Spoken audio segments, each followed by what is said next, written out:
Angelina, thank you so much for bringing Body Worlds to the world. For New Zealand, it's the first opportunity we've had to experience something that millions of people around the world have had the pleasure of experiencing. And having been through for the first time ever myself at the opening day, I can quite frankly say it's changed my total view of what's inside me. I'm happy to hear that. What got you involved in Body Worlds and wanting to bring this to people like me? Well, actually, that is more a matter of a chance. The thing is, both my husband, who is the inventor of the technology, and I, we are physicians, and we did not necessarily had the idea to create a public exhibition. He invented the technology and saw the immediate effect it would have on teaching anatomy at universities. So it was meant to facilitate teaching at universities. And it was more of a chance that we found out that there's a huge demand in knowledge in the public as well.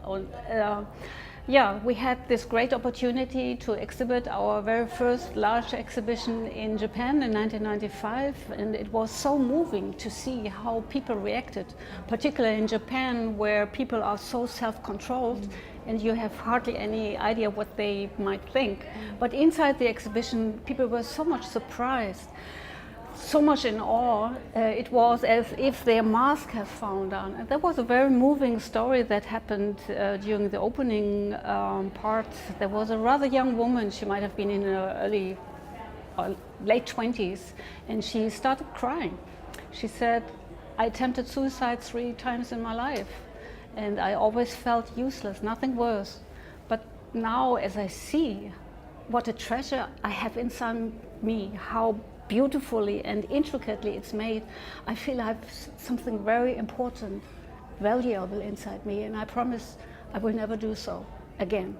And that was so moving. That was the latest moment when Gunther and I realized this is something very important, something very profound people take away from the exhibit, and we have to continue with this idea. Wow, so you found your passion. I absolutely found my passion. I'm doing this for more than 20 years now, but I'm still as passionate as on the first day. Wow. And it's funny you say that, because I'm equally passionate about what I do, which sounds a lot more boring, which is life insurance, right? But actually, we're two halves of the same whole. So you're educating people about their bodies and their health, and we're picking up the pieces when their bodies break down. And yes, if you go through this exhibition and you read the statistics at the end in this fantastic room here, you get to understand that there's a lot of things we can do to maintain our health. But life is also unexpected, and there are things you can't prevent or predict that are still going to happen to your health. And when that happens, it's the purpose of insurance in the end, is to at least financially support when the unexpected happens to you and it prevents you from living your ordinary life. Now, I know you've got personal experience yourself. You and your husband, Gunther, know the body intimately, and yet you have experienced exactly what I've just talked about. Would you like to share? Yeah, of course. Unfortunately, my husband is afflicted by Parkinson's disease. He was diagnosed about 10 years ago, and he has a family condition with this.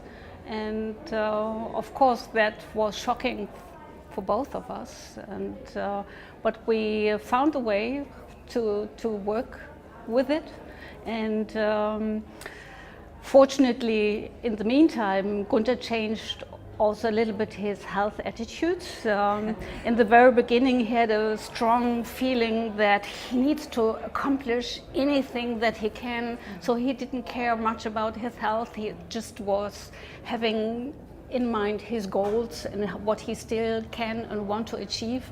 So he didn't sleep enough, he didn't eat properly, and but for the past 3-4 years he's taken care more of that. He's sleeping more, he's eating more healthy, he reduced his tasks, so that really helped a lot, and one can say he is doing better today than just a few years ago. Wow, that's really encouraging, because being able to change your lifestyle to prevent things is one thing, but knowing that even when you couldn't prevent what's happened to you, a change in lifestyle can still give you better outcomes is a really important message. I mean, obviously for us as a life and health insurer, we don't want our clients to ever have to need us.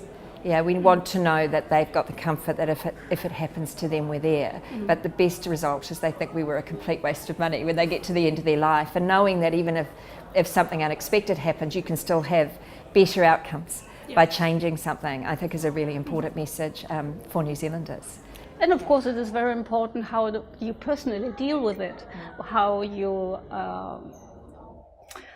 put it into perspective, and whether you embrace it and try to make the best out of it, or if you have basic regrets and always think of things that you cannot do any longer. So you really need to do the best out of it. You're absolutely right. And that mental aspect, that young lady that you talked about, what I found going through this exhibition is understanding just how amazing the body is, especially the central nervous system and the blood vessel system, and how complex but also delicate and tiny those such essential parts in our body are, and the awe and the wonder that is inside me, and the understanding that all of those things together mean you can do all sorts of things, and also you do all sorts of things without even thinking about them. It must help you change your mind if you're depressed or worried about what your body can't do, in terms of understanding all of the things you still do and can do, because all of that is happening inside of you. You are so right. I mean, we are a body. We have it with us all our life, but a layperson never really has a chance to see and understand what he or she is made of. And for us humans, it's only natural that we can only appreciate what we know about. And Body World is an exhibition that allows just that. So typically visitors leave the exhibition saying, I got a complete different view of myself, and never again will I take my body for granted. And this is why people really think twice about their lifestyles, about what they're eating, about their not so healthy lifestyle, like smoking, drinking a little too much, not exercising. So you touched on, you were at the university, and when you started with this process, and the things that we see inside are the things that we expect our doctors to know, but it doesn't mean anything to us. So maybe we've all seen a skeleton, maybe if we're lucky, the muscle structure, but as far as the rest of it is concerned, including the disease sections of bodies and etc., we never ever get to see that.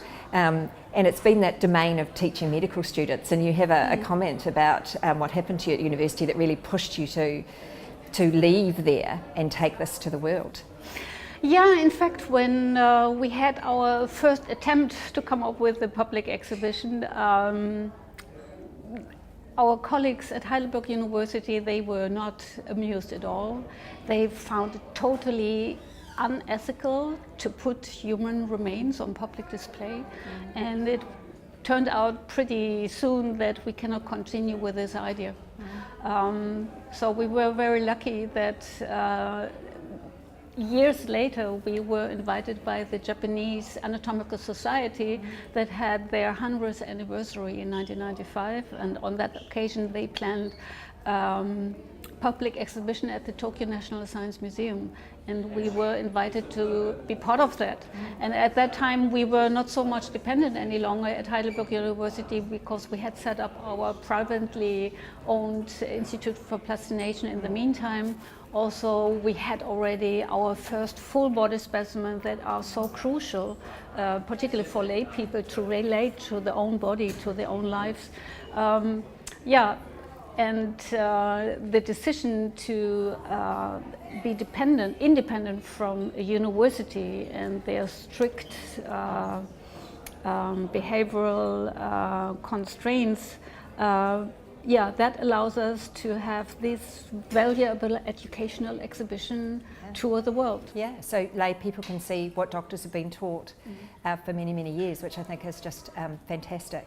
You also touched on sort of how can you put human bodies on display even now after 20 years. I'm sure you still get protests about, you know, you're exploiting human bodies, etc. And certainly a lot of criticism and I mean, I know it's not quite the corollary, but we certainly get attacked as a business and an industry in terms of what we do as well. How do you keep going? What drives you, you know, to keep being passionate about what you do, knowing that everywhere you go, someone is going to attack your beautiful work? Well, I mean, what keeps me driving, that is actually the visitors' reaction. Each time I go through the exhibit and I see interfaces that are so astounded and deep in awe, wondering about what they have inside their own body, that is so rewarding that by no means all this discussion that took place in the past, that's nothing compared to that. And what is very decisive for us, that from the very beginning we have set up a body donation program where people sign in during lifetime and decide that they want to be part of that. And without this informed consent, an exhibition like this, from my perspective, would never be justified. Yeah, that's really interesting. For us, it's when claimants thank us for what we do. That's what keeps you going, because all of the noise in the world doesn't outbalance that. Exactly. That you've changed that person's life in that way, or you were there when they needed you most, and they are desperately thankful. And I am sure that drive for you is the same thing. People need you. They need to see this. It changes their life in ways that are really positive, and all of the other people that are making noise have chosen not to get the benefit from it, I guess, is the way to look at it. And I can tell you, most controversy that was brought up, that was typically brought up by those who have never seen the exhibit. Absolutely. Absolutely, and so their I guess opinion is diminished by that knowledge. Now, one of the things I was really excited about going through here the other day was the number of children and their faces. So, you know, people who go, this is gruesome, should you bring children to it? Well, I can absolutely tell you, you should bring children to this, because the children I saw through that loved it. And I guess it's because children are curious. They don't see a body as gory. Someone else tells them that as they grow and get older. Is that what you would say? Absolutely. I mean, the exhibition is touring now since 20 years, and it has been visited by millions of children of any age. And of course, the older a child is, the more a child will take away.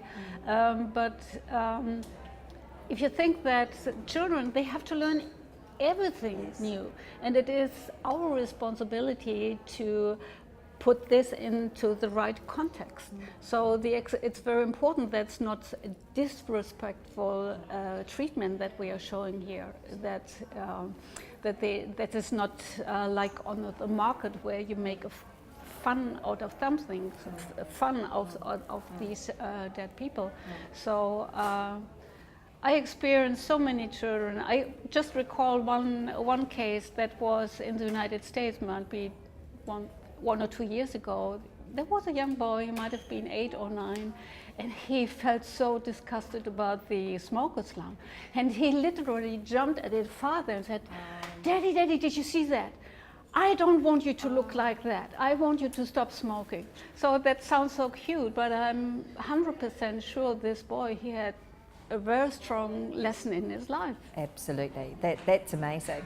And kind of finally, thank you for just chatting to me. But finally, you know, Partners Life sponsorship of Body Worlds. I have to admit that when it was first brought to us, we went, that's a really interesting exhibition, and it's confronting, and we're kind of confronting people with messages they don't want to hear, which is you need to take care of your insurance needs, right? That's an adult thing to do, and they don't want to hear it, but they need to, right? So we figured initially, very early on, well, that's confronting, we're confronting, it kind of goes together. And it's not until we've worked more with your organisation and the organisers at this end setting it up for you that we started to truly understand how closely we fit together. And we are so proud of our sponsorship of Body Worlds, and so proud of the connection that we have been able to create with this in terms of not only branding, but brand messages, who we are and what we do and why we're doing this. In your experience with sponsors, how does our sponsorship kind of fit? Well, first and foremost, let me point out, I don't feel there's nothing wrong with confronting issues. If it's not confronting, you will not reach out for people's heart. You will not change anything. It will be not worth it. So I think it is confronting in a very positive way, and that only is decisive. And in terms of sponsorship and supporting the exhibition, I personally believe this is a perfect fit, and you have so strong messages as we do, and I couldn't think of any better cooperation. I'm so glad and happy that you have chosen to support the exhibit. Thank you. And I know you sold out today. I expect, based on the feedback that we're certainly getting, that you're going to be sold out for the whole of the exhibition. Truly encourage anybody, children, adults, who is even the slightest bit curious or confronted, to come and have a look for yourself. What you present is absolutely beautiful. I mean, that's the word that I would use. And also awe-inspiring. I mean, you look at the stars and you go, wow, look at the universe. But when you look at the body and the way in which you've given us the opportunity to, it is more inspiring. Thank you so much, Angelina. And enjoy New Zealand. Thank you, I definitely will. Thank you.